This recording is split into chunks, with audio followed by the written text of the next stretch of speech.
Volto, senhor presidente, à tribuna mais uma vez. E voltarei tantas vezes quanto for necessário, porque no exercício das minhas convicções pessoais, eu vou até o fim. Volto na esperança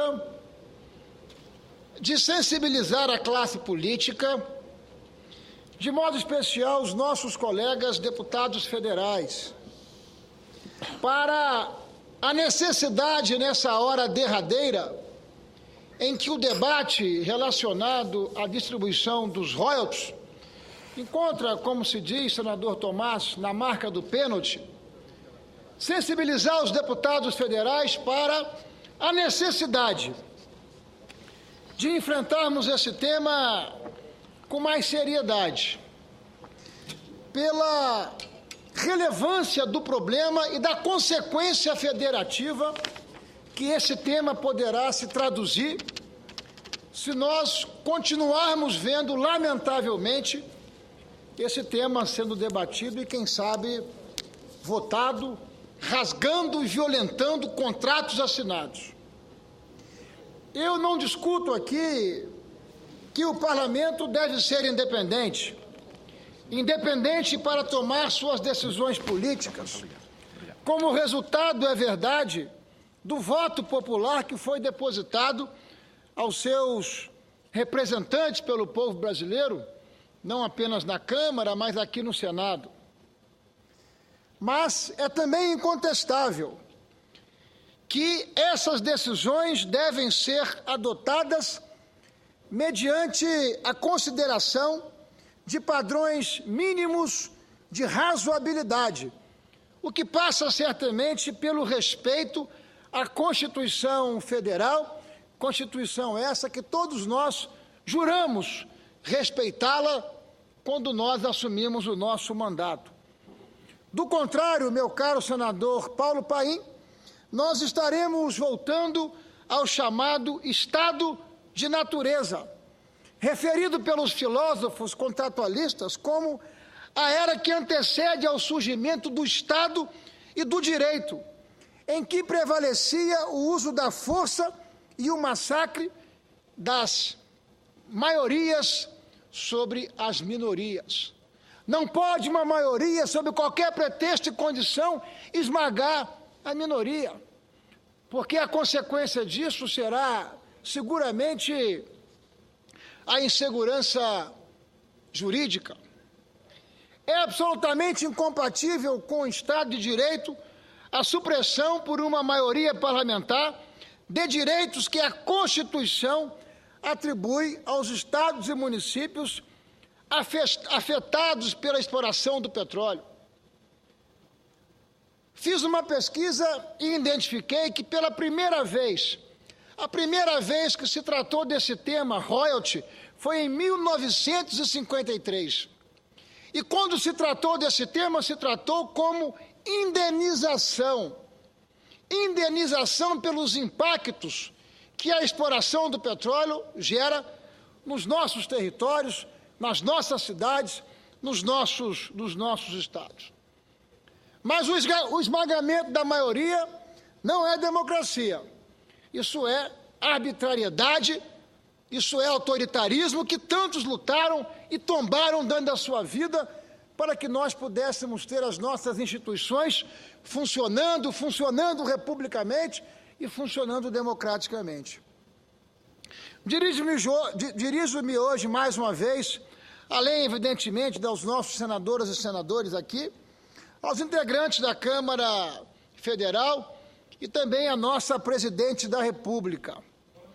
Precisamos ancorar essa nossa decisão política ao direito e à Constituição, sob pena e risco de desencadearmos uma guerra federativa, com sérias consequências econômicas e políticas para todas as nossas unidades federadas, cujos resultados são imprevisíveis. Por que, senhor presidente, senhoras e senhores senadores, estou aqui a fazer uma defesa da distribuição dos royalties E por que é inconstitucional esse projeto que tramita na Câmara Federal? E eu sou informado ao longo do dia, com muita alegria e com muito prazer, que a presidente Dilma estaria firme no propósito de vetar esse projeto se ele seguir esse curso, um curso que viola o direito, que viola a Constituição e que viola os estados que precisam ser compensados.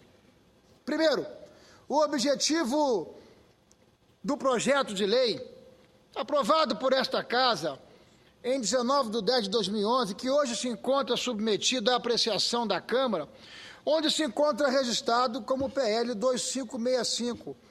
Esse projeto, senhor presidente, ele reserva a maior parte desses royalties de petróleo aos chamados estados e municípios não produtores, que não são impactados em nenhum campo pela exploração do petróleo e do gás.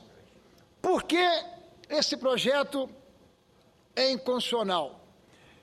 Porque viola o parágrafo 1º do artigo 20 da Constituição Federal, que disciplina a distribuição de royalties de petróleo, entre outros recursos naturais a estados e municípios.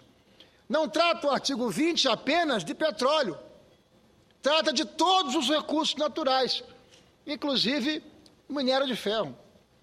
Porque ofende o princípio da isonomia, porque ofende o princípio federativo e porque ofende o princípio necessário da segurança jurídica, premissa para o bom ambiente do desenvolvimento dos negócios que gera prosperidade, que gera oportunidade para tantos brasileiros.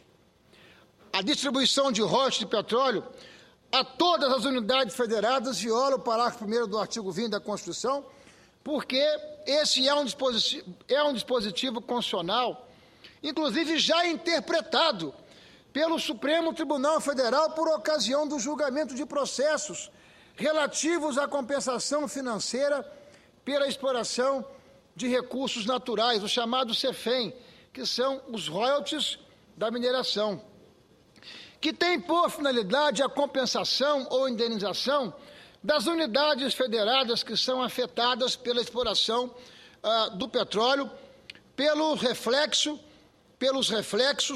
do exercício dessa atividade econômica sobre suas contas públicas e sobre o modo de vida das suas respectivas comunidades. Esta é uma interpretação conferida pelo Supremo Tribunal Federal. A esse dispositivo constitucional reproduz-se o posicionamento doutrinário de eminentes professores de direito, como José Afonso da Silva, Ricardo Lobo Torres, Quioche Arada, Regis Fernandes de Oliveira e Luiz Roberto Barroso, entre tantos. Como o STF, esses autores também entendem que os royalties previstos no parágrafo 1º do artigo 20 da Constituição Federal têm por finalidade compensar, indenizar os estados e municípios afetados pela exploração de determinados naturais, pelos reflexos que essa atividade econômica gera sobre suas contas públicas e sobre o modo de vida das comunidades. Também foi essa a intenção dos constituintes quando conceberam o texto desse dispositivo constitucional. Assim demonstram, em especial, as manifestações de diversos parlamentares, como Prisco Viana, José Lins, José Serra, Pimenta da Veiga, Renato Johnson e Sérgio Espada, que, por ocasião desse debate na Constituinte, fizeram diversas manifestações e pronunciamentos, dando conta da interpretação daquilo que desejou o Constituinte. Assim, a distribuição dos royalties do petróleo, bem como dos royalties da mineração e da energia elétrica decorrente da exploração de recursos hídricos a todas as unidades federadas, traduz ofensa ao parágrafo 1º do artigo 20 da Constituição, na interpretação, dos constituintes, na interpretação do Supremo Tribunal Federal e larga doutrina de diversos professores que assim consagram que royalty é compensação, é indenização. Mas também ofende ao princípio da isonomia. A discussão do tema em âmbito parlamentar também se encaminha para induzir ofensa ao princípio da isonomia, porque procura conferir tratamento paritário a desiguais. Com efeito, a proposta aprovada aqui no Senado e hoje submetida aos deputados federais distribui royalties em maior proporção às unidades federadas que não são afetadas pela exploração do petróleo, privando com isso as unidades federadas que sofrem os reflexos do excesso do exercício dessa atividade econômica.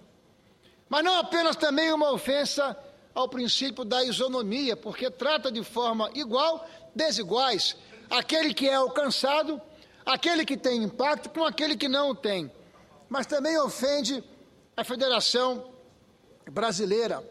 Também sobressai dessa proposta legislativa ofensa à Federação, visto que, dada a distribuição de parte considerável desses royalties a estados e municípios não afetados pela exploração, os estados e municípios afetados serão obrigados a lançar mão de suas receitas ordinárias, destinadas ao custeio das suas necessidades básicas, de suas respectivas populações, como investimentos em educação, em saúde, em saneamento, em moradia, em segurança, em tantos outros. Para quê?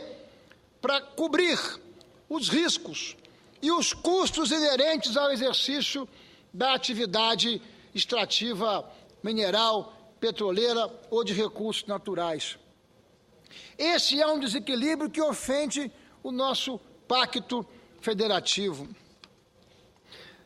Em nossa pesquisa, feita nos anais do Congresso Nacional, nos anais da Constituinte, nós buscamos aqui o registro e a memória de um debate que foi liderado pelo sempre saudoso senador José Richa, assim como o senador Almir Gabriel, ambos defendendo os interesses, no caso do Paraná, e no caso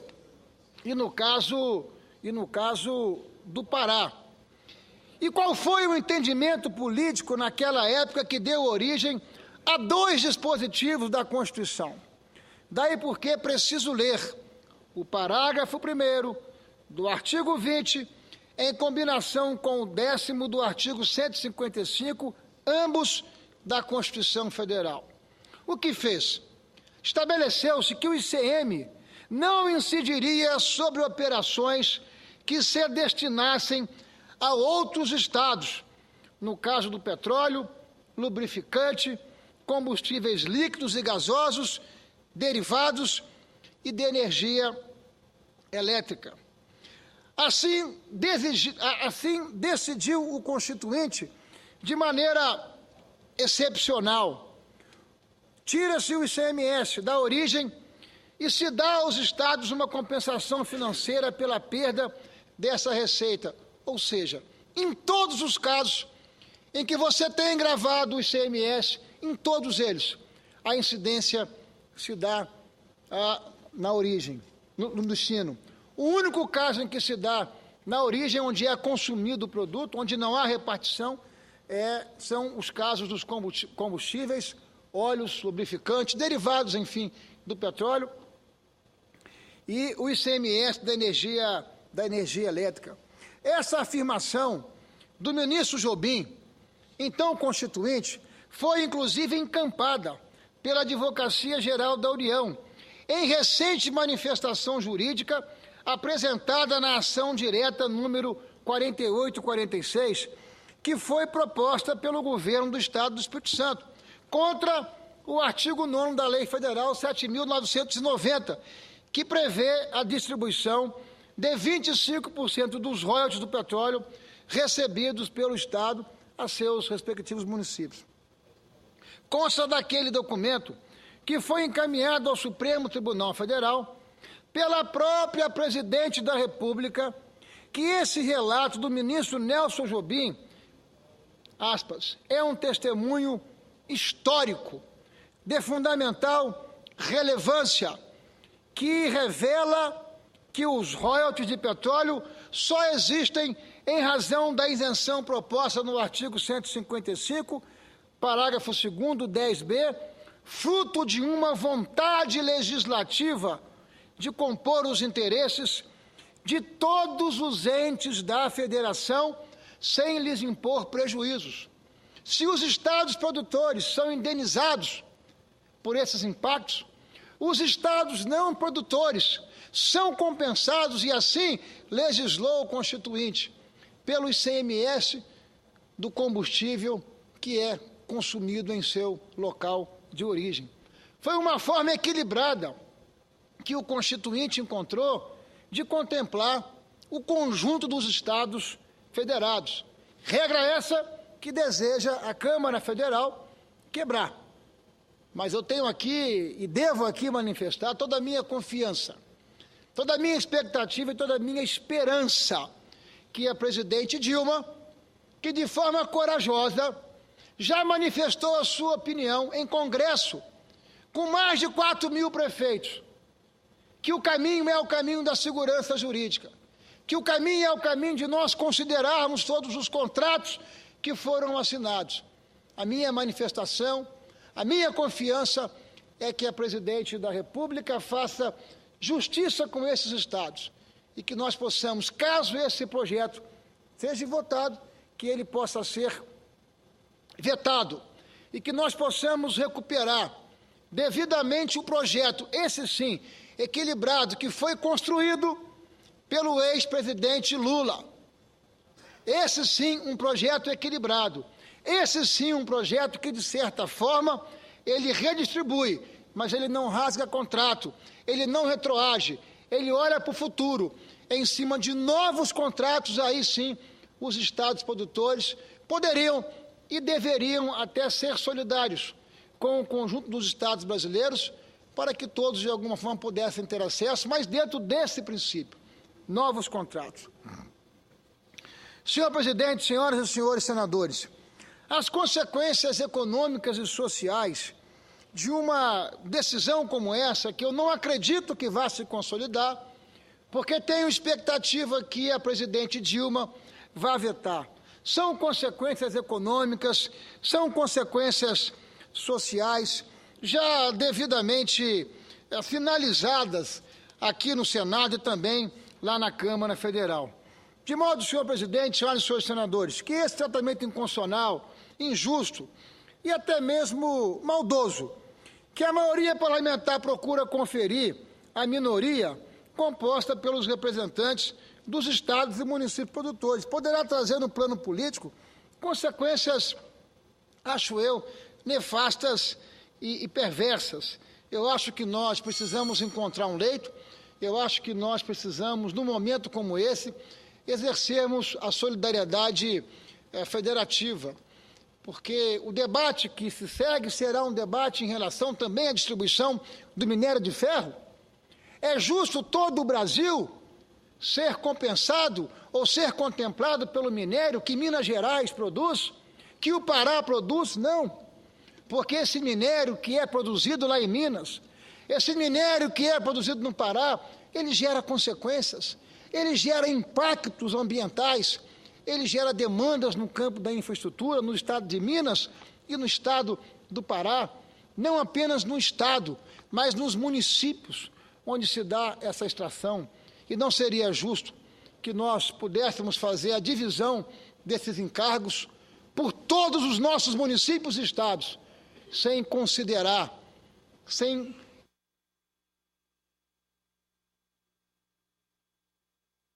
Senhor presidente, senhoras e senhores senadores, que na condição de representante do Estado do Espírito Santo, eu não poderia deixar de manifestar aqui a minha palavra e a minha voz pela convicção que tenho, pela convicção não apenas das premissas constitucionais, por aquilo que desejou o Constituinte, por aquilo que já consagrou o Supremo Tribunal Federal, mas por justiça, que nós possamos ter muita calma, muita cautela, muita tranquilidade, mas que se ainda a Câmara não o fizer, está programado para se votar, quem sabe amanhã, quem sabe semana que vem, não temos controle, enfim, sobre essa pauta.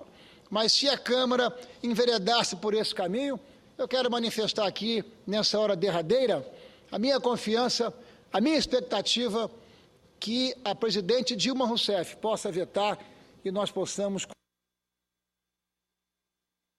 entendimento que tenha como premissa a base legal e a Constituição Federal. Muito obrigado, senhor presidente.